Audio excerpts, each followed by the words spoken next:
শয়তান কি করে একজন নারীকে নামাজের জন্য জাগিয়ে দিল?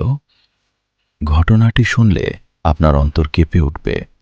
তাহাজ্জুদের সময় শেষের দিকে তবুও একজন নেককার নারী গভীর ঘুমে আচ্ছন্ন। রাত গড়িয়ে যাচ্ছে, কিন্তু সে জাগছে না।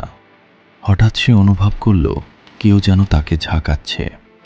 চোখ খুলতেই সে ভয় পেয়ে গেল। তার সামনে দাঁড়িয়ে আছে শয়তান। শয়তান বলল, ওঠো, নামাজের সময় হয়ে গেছে। ভীত বিস্মিত কণ্ঠে সে বলল, এটা কিভাবে সম্ভব? তুমি তুমি তো মানুষকে নামাজ থেকে দূরে রাখো।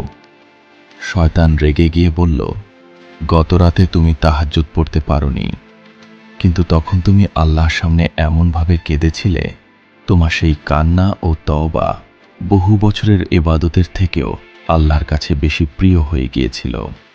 সে দাঁত কামড়ে বলল, আমি চাই না তুমি আজ আবার সেইভাবে আল্লাহর কাছে তওবা করো।